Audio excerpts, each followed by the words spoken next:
जय हिंद दोस्तों, कैसे हैं आप सभी। आशा करता हूं बहुत ही अच्छे होंगे। दोस्तों, इस वीडियो में हम आपके लिए करें टॉप जी के जीएस के प्रश्न। ये ऐसे प्रश्न हैं जो बार बार एग्जाम में पूछते हैं, तो किसी भी एग्जाम की तैयारी कर रहे हैं या सेट आपके लिए बहुत ही महत्वपूर्ण रहेगा। इसमें ऐसे क्वेश्चन हैं जो आपके एग्जाम में छपेंगे। तो चलिए वीडियो की शुरुआत करते हैं। और हाँ, वीडियो के अंत में फीडबैक जरूर दीजिएगा। जो भी क्वेश्चंस आएगा वीडियो पॉज करिए, राइट आंसर कमेंट बॉक्स में लिखने की कोशिश करिए। चलिए देखते हैं पहला क्वेश्चन क्या पूछा है आपसे।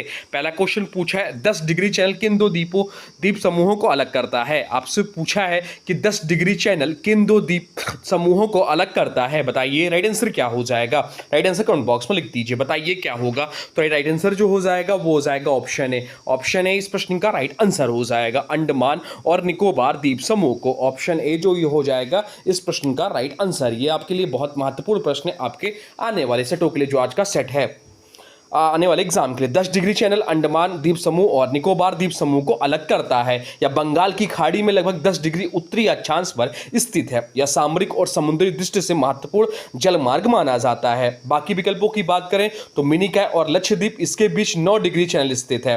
भारत और श्रीलंका इसके बीच 5 जलडमरू मध्य स्थित है। सुमात्रा और जावा इसके बीच सुंडा जलडमरू मध्य स्थित है। बाकी बात यहाँ हो रही अंडमान निकोबार की, तो इसकी राजधानी क्या है। इसकी राजधानी पोर्ट ब्लेयर है।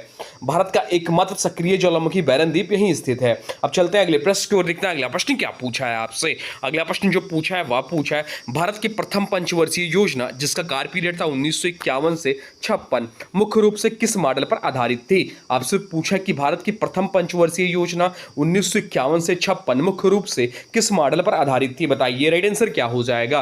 राइट आंसर जो हो जाएगा वो हो जाएगा option D, Herald Domar model पर आधारित था। ऑप्शन डी इस प्रश्न का राइट आंसर हो जाएगा, हेराल्ड डॉमर मॉडल पर आधारित था।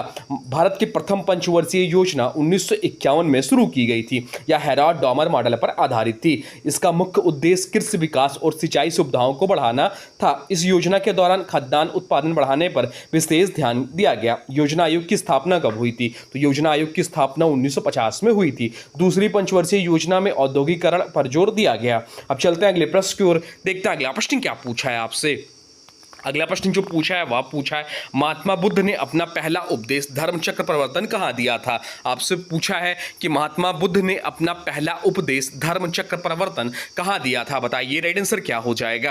राइट आंसर कमेंट बॉक्स में लिख दीजिए। बहुत ज्यादा यह महत्वपूर्ण प्रश्न है। तो राइट आंसर जो हो जाएगा वो हो जाएगा ऑप्शन सी, सारनाथ इस प्रश्न का राइट आंसर हो जाएगा। गौतम बुद्ध ने ज्ञान प्राप्त के बाद अपना पहला उपदेश सारनाथ में दिया था। इस घटना को धर्मचक्र प्रवर्तन कहा जाता है। सारनाथ उत्तर प्रदेश के वाराणसी के निकट स्थित है। बाकी विकल्पों की बात करें तो यह भी इंपॉर्टेंट एग्जाम में पूछता है। बोध गया, यहां बुद्ध को ज्ञान प्राप्त हुआ था। लुम्बिनी, यह बुद्ध का जन्म स्थान है। कुशीनगर, यहां बुद्ध का महापरिनिर्वाण हुआ था। बौद्ध धर्म के 4 प्रमुख तीर्थ हैं, लुम्बिनी, बोध गया, सारनाथ और कुशीनगर। सारनाथ का अशोक स्तंभ भारत का राष्ट्रीय प्रतीक और धर्मचक्र प्रवर्तन ज्ञान से मानवता का मार्गदर्शन। अब चलते हैं अगले प्रश्न की ओर, देखते हैं अगला प्रश्न क्या पूछा है आपसे। अगला प्रश्न जो पूछा है वह पूछा है भारत के राष्ट्रपति या उपराष्ट्रपति पद के चुनाव के लिए उम्मीदवार की न्यूनतम आयु कितनी होनी चाहिए। आपसे पूछा है कि भारत के राष्ट्रपति या उपराष्ट्रपति पद के चुनाव के लिए उम्मीदवार की न्यूनतम आयु कितनी होनी चाहिए। बताइए राइट आंसर क्या हो जाएगा। चलिए राइट आंसर आप लोग कमेंट बॉक्स में लिख दीजिए,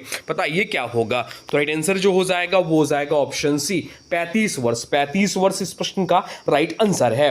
भारत के राष्ट्रपति तथा उपराष्ट्रपति पद के उम्मीदवार की न्यूनतम आयु 35 वर्ष निर्धारित की गई। राष्ट्रपति पद की योग्यता का उल्लेख संविधान के अनुच्छेद 58 में किया गया है। उपराष्ट्रपति पद की योग्यता अनुच्छेद 66 में दी गई है। उम्मीदवार भारत का नागरिक होना चाहिए। बाकी विकल्पों की बात करें तो 25 वर्ष लोकसभा सदस्य बनने की न्यूनतम आयु है। 30 वर्ष राज्यसभा सदस्य बनने की न्यूनतम आयु है। राष्ट्रपति का चुनाव निर्वाचक मंडल द्वारा किया जाता है। उपराष्ट्रपति राज्यसभा का पदेन सभापति होता है, यह भी ध्यान रखिएगा। अब चलते हैं अगले प्रश्न को, देखते हैं अगला प्रश्न क्या पूछा है आपसे। अगला प्रश्न पूछा स्वतंत्र भारत के प्रथम लोकसभा अध्यक्ष कौन थे। आपसे पूछा है कि स्वतंत्र भारत के प्रथम लोकसभा अध्यक्ष कौन थे। बताइए राइट आंसर क्या हो जाएगा। राइट आंसर कमेंट बॉक्स में लिख दीजिए।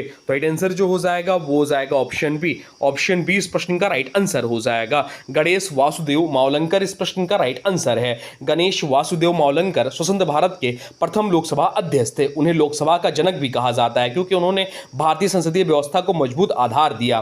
पहली लोकसभा के गठन 1952 के बाद इन्हें अध्यक्ष चुना गया था। लोकसभा अध्यक्ष सदन की कार्रवाई को निष्पक्ष रूप से संचालित करता और अनुशासन बनाए रखता है।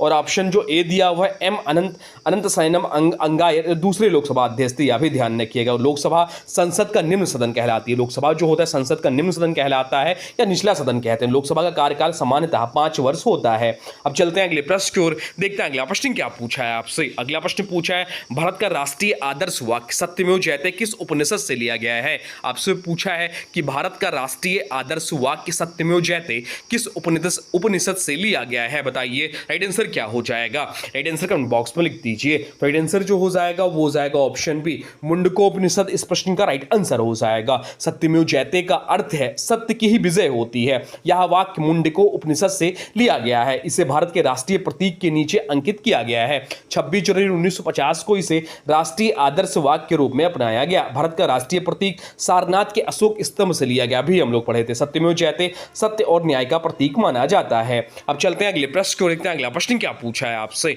अगला प्रश्न जो पूछा है वह पूछा है जल की मात्रा की दृष्टि से विश्व की सबसे बड़ी नदी कौन सी है। आपसे पूछा है कि जल की मात्रा की दृष्टि से विश्व की सबसे बड़ी नदी कौन सी है, बताइए राइट आंसर क्या हो जाएगा। राइट आंसर कमेंट बॉक्स में लिख दीजिए। तो राइट आंसर जो हो जाएगा वो हो जाएगा ऑप्शन डी। ऑप्शन डी इस प्रश्न का राइट आंसर हो जाएगा अमेज़न नदी। अमेज़न रिवर जल की मात्रा और अपवाह तंत्र की दृष्टि से विश्व की सबसे बड़ी नदी है। यह दक्षिण अमेरिका में स्थित है और मुख्य रूप से ब्राजील से होकर बहती है। अमेज़न नदी में विश्व के कुल बहते मीठे जल का बहुत बड़ा भाग पाया जाता है। इसकी सहायक नदियों की संख्या भी बहुत अधिक है।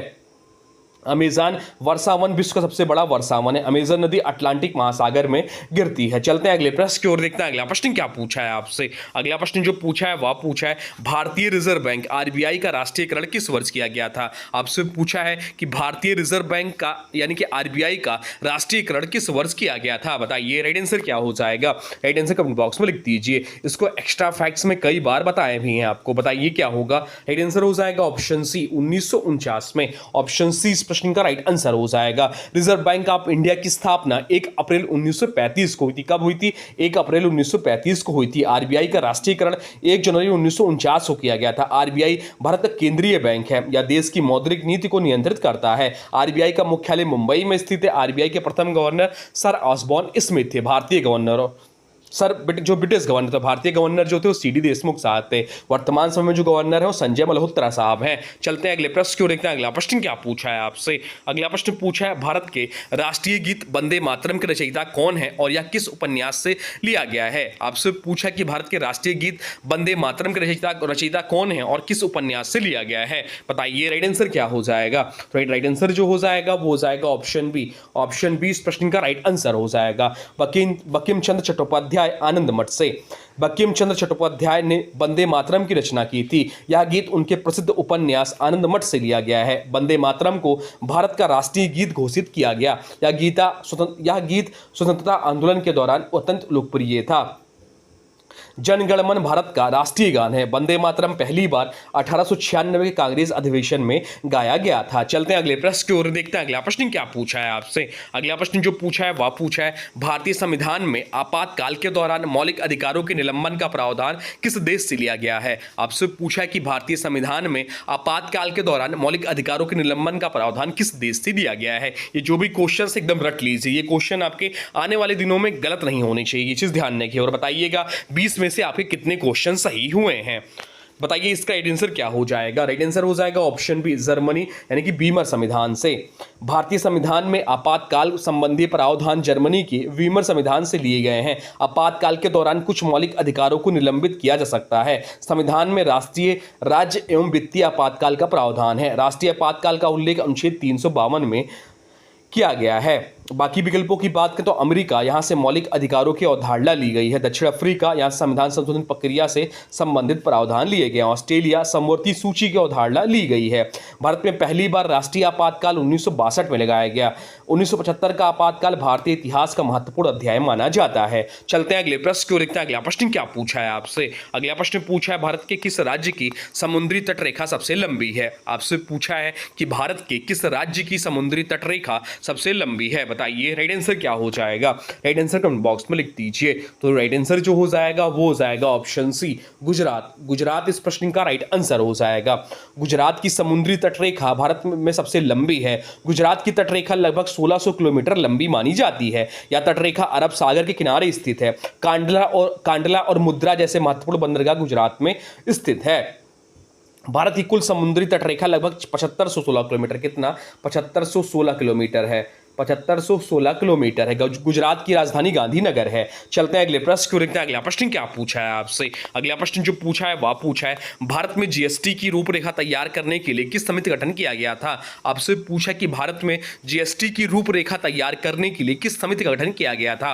बताइए राइट आंसर क्या हो जाएगा। राइट आंसर कमेंट बॉक्स में लिख दीजिए। तो राइट आंसर जो हो जाएगा वो हो जाएगा ऑप्शन ए, विजय केलकर समिति। विजय केलकर समिति इस प्रश्न का राइट आंसर है। विजय केलकर समिति ने भारत में जीएसटी लागू करने की रूपरेखा तैयार की थी। जीएसटी का पूरा नाम गुड्स एंड सर्विस टैक्स है। भारत में जीएसटी 1 जुलाई 2017 से लागू किया गया। इसका उद्देश्य एक राष्ट्र एक कर व्यवस्था लागू करना था।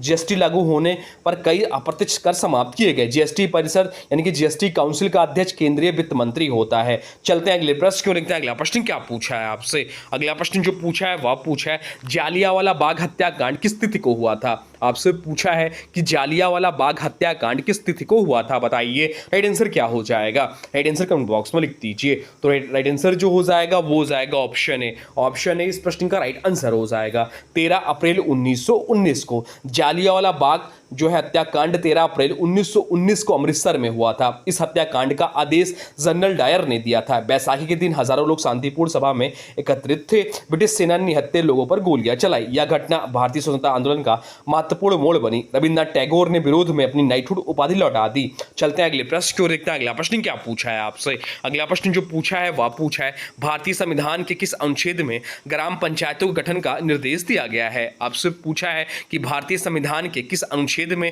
ग्राम पंचायतों के गठन का निर्देश दिया गया है। बताइए राइट आंसर क्या हो जाएगा। राइट आंसर कमेंट बॉक्स में लिख दीजिए। राइट आंसर हो जाएगा ऑप्शन बी, अनुच्छेद 40 इस प्रश्न का राइट आंसर हो जाएगा। भारतीय संविधान का अनुच्छेद 40 ग्राम पंचायतों के गठन से संबंधित है।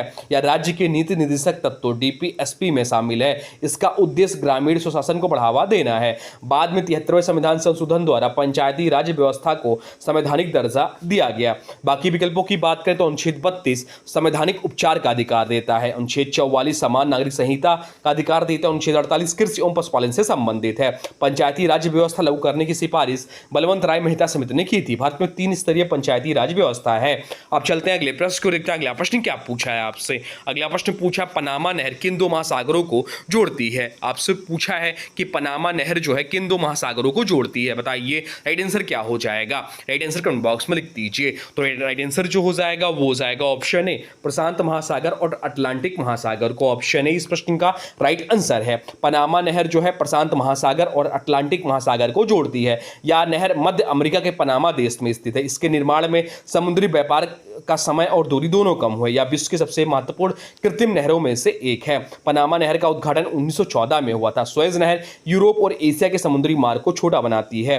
अब चलते हैं अगले प्रश्न को देखते हैं। अगला प्रश्न क्या पूछा है आपसे। अगला प्रश्न पूछा अर्थशास्त्र में बंद अर्थव्यवस्था का क्या तात्पर्य होता है। आपसे पूछा है कि अर्थशास्त्र में बंद अर्थव्यवस्था का क्या तात्पर्य होता है। बताइए राइट आंसर क्या हो जाएगा। राइट आंसर जो हो जाएगा वो हो जाएगा ऑप्शन सी। ऑप्शन सी इस प्रश्न का राइट आंसर है। आयात और निर्यात दोनों पूरी तरह बंद होना। बंद अर्थव्यवस्था का मतलब है आयात और निर्यात दोनों पूरी तरह बंद होना। बंद अर्थव्यवस्था वह अर्थव्यवस्था होती है जिसमें अन्य देशों के साथ व्यापार नहीं किया जाता। ऐसी अर्थव्यवस्था में आयात और निर्यात यानी कि इंपोर्ट और एक्सपोर्ट दोनों बंद रहते हैं। देश केवल अपनी आंतरिक संसाधनों पर निर्भर रहता है। इसके विपरीत खुली अर्थव्यवस्था में अंतर्राष्ट्रीय व्यापार होता है। अगर અહીં आपसे पूछे खुली अर्थव्यवस्था तो यहाँ अंतर्राष्ट्रीय व्यापार होता है। उत्तर कोरिया को बंद अर्थव्यवस्था का उदाहरण माना जाता है। भारत 1991 के बाद अधिक खुली अर्थव्यवस्था बना। अब चलते हैं अगले प्रश्न को देखते हैं। अगला प्रश्न क्या पूछा है आपसे। अगला प्रश्न पूछा है दिल्ली सल्तनत के किस वंश को गुलाम वंश या ममलूक वंश कहा जाता है और इसका संस्थापक कौन था। आपसे पूछा कि दिल्ली सल्तनत के किस वंश को गुलाम वंश या मामलूक वंश कहा जाता है और इसका संस्थापक कौन था। बताइए राइट आंसर क्या हो जाएगा। राइट आंसर जो हो जाएगा वो हो जाएगा ऑप्शन बी, कुतुबुद्दीन ऐबक इस प्रश्न का राइट आंसर है।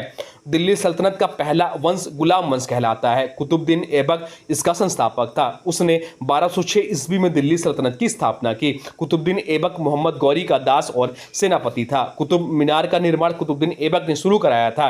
ऐबक को लाख बख्श कहा जाता है। अब चलते हैं अगले प्रश्न को देखते हैं। अगला प्रश्न क्या पूछा है आपसे? अगला प्रश्न जो पूछा है वह पूछा है भारतीय संविधान के किस अनुच्छेद के तहत राष्ट्रपति संसद के दोनों सदनों की संयुक्त बैठक बुला सकते हैं? आपसे पूछा है कि भारतीय संविधान के किस अनुच्छेद के तहत राष्ट्रपति संसद के दोनों सदनों की संयुक्त बैठक बुला सकते हैं? बताइए राइट आंसर क्या हो जाएगा? राइट आंसर हो जाएगा ऑप्शन ए, अनुच्छेद 108 इस प्रश्न का राइट आंसर हो जाएगा। ऑप्शन ए इस प्रश्न का राइट आंसर है। भारतीय संविधान का अनुच्छेद 108 संसद के दोनों सदनों की संयुक्त बैठक से संबंधित है। जब लोकसभा और राज्यसभा किसी विधेयक पर सहमत नहीं होते तब संयुक्त बैठक बुलाई जाती है। संयुक्त बैठक की अध्यक्षता लोकसभा अध्यक्ष करते हैं। धन विधेयक के लिए संयुक्त बैठक नहीं होती। बाकी विकल्पों की बात करें तो अनुच्छेद 110 धन विधेयक की परिभाषा बताता है। अनुच्छेद 112 वार्षिक वित्तीय विवरण से संबंधित। अनुच्छेद 130 राष्ट्रपति अध्यादेश शक्ति से संबंधित है। अब तक संसद की संयुक्त बैठक बहुत कम बार हुई है। अब चलते हैं अगले प्रश्न की ओर, देखते हैं अगला प्रश्न क्या पूछा है आपसे। अगला प्रश्न पूछा है भारत का वह कौन सा एकमात्र राज्य है जो तीन ओर से बांग्लादेश सीमा से घिरा हुआ है? आपसे पूछा है कि भारत का वह कौन सा एकमात्र राज्य है जो तीनों ओर से बांग्लादेश की सीमा से घिरा हुआ है? बताइए राइट आंसर क्या हो जाएगा? राइट आंसर हो जाएगा ऑप्शन सी, त्रिपुरा इस प्रश्न का राइट आंसर है। त्रिपुरा भारत का ऐसा राज्य है जो तीन ओर से बांग्लादेश से घिरा हुआ है। त्रिपुरा उत्तर पूर्व भारत में स्थित है। इसकी राजधानी अगरतला है। राज्य की अधिकांश सीमा बांग्लादेश के साथ लगती है।